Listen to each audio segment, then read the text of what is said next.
Plastics are plaguing Ghana like a terrible disease. According to the United Nations Development Programme, out of the 1.7 million tons of plastic waste generated every year in the country, only 2% is recycled. The streets are an eyesore, the lands are suffocating, and the oceans in dire straits. Both human health and livelihoods have come under serious threat. Ghana is going to become even more of an importer, net importer of fish from other countries around the world. I don't think that's what Ghana wants. It's certainly not what the people of Ghana want. So I think that's one of the reasons why we have to move forward. But a glimmer of hope beckons. Young people are now taking up the gauntlet and changing the narrative for the better.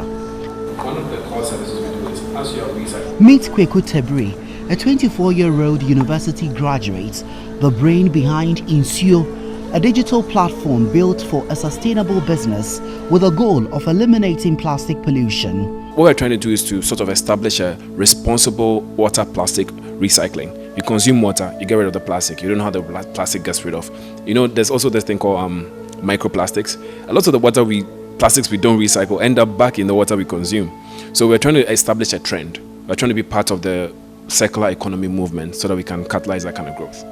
Kweku Tebri shares more light on how his digital solution is helping reduce the carbon emissions that come with the improper management of plastic waste. People order water, we deliver the water to their location, their exact location.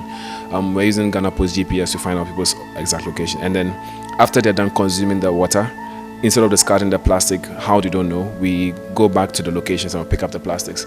It's very simple, but then we believe that such a simple business is enough to sustainably catalyze growth and catalyze recycling. Tebri's vision is to expand his team for far-reaching impact. Our team is only about 10 people right now as it stands, and it's mostly software engineers. Most of us are not operations. We have a few people who do operations, but we don't have such an operations team. If you were to scale this traditionally, you have a large team with a lot of people dialing numbers, taking calls, taking orders. We intend to scale into other things. So we started with water plastic recycling, but let's just say we'll expand into other things that has to do with waste cycling as well.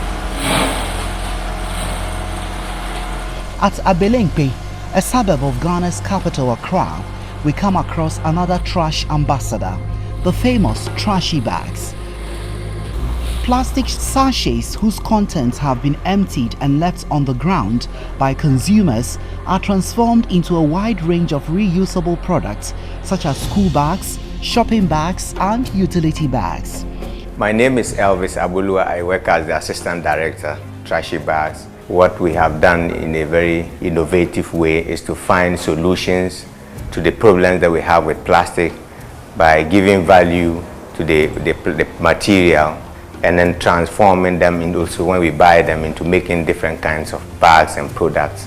And by so doing, we create employment for people in Ghana here, young people in Ghana here.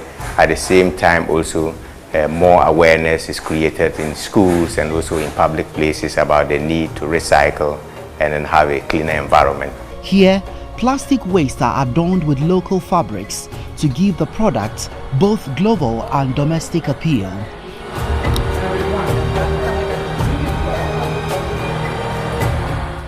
These eco-friendly bags are affordable with prices ranging between $3 and $45.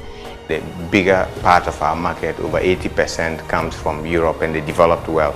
Also because most people there understand much about what the disaster that plastic potentially raises on the environment, and they want to be part of a team that will make the planet a brilliant one by buying a bag. They're not just buying a bag, but they are part of a contribution to the solution. In a country where 48% of the youth are unemployed, Trashy Bags is not only safeguarding the environment, but also giving young people reasons not to embark on irregular migration. The working team is dominated by women. When you're out there and you're not having anything you can come in. Like we have a lot of girls here who don't know how to sew, and there are a lot of people who don't know how to use the industrial machine. When you come in, they will take their time, teach you how to use the industrial machine before you get used to it. And there are some of them, they do the cut and wash too. It always helps them so that everybody will get something. The growing innovation has also found its way into Ghana's construction industry, spearheaded by 34-year-old Nelson Boateng. Nelson uses 80% of broken plastic products and 20% of sand to produce 12-inch square pavement blocks that have a lifespan of 500 years. We have old ladies, children, adults that brings plastic waste to us. They pick them from the landfills. We crush them.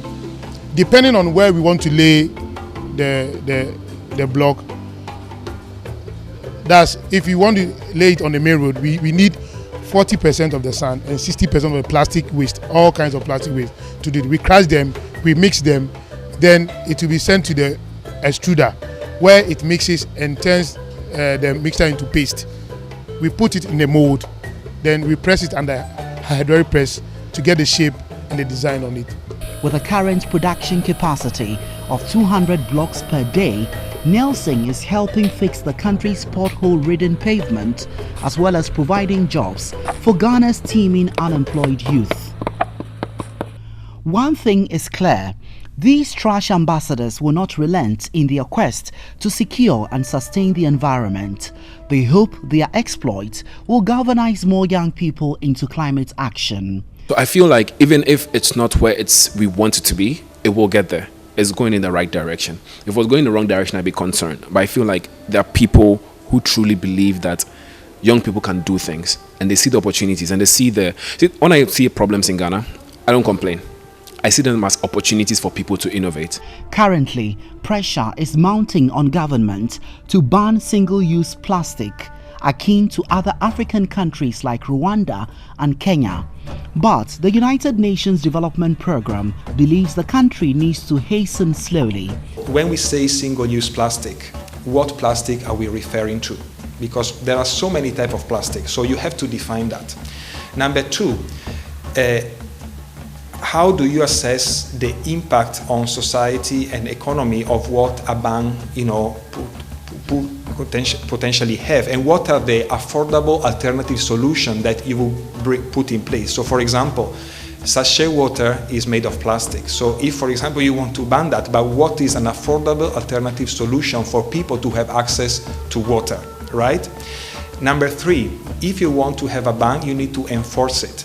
So what are the conditions to be put in place, to ensure that if a ban is there's a system in place to properly enforce it. The government has meanwhile set aside the proposed ban and has gone ahead to launch a national plastics action partnership, which is expected to stem the tide. Ghana's plastic management policy is not focused only on how to address plastic waste, but takes also a holistic view of the entire value chain of plastics. International organizations like the UN and EU are upbeat that with more young people taking up the climate challenge, Ghana will surely succeed. What we refer to as green jobs is a big opportunity that can really help address the issue of youth unemployment.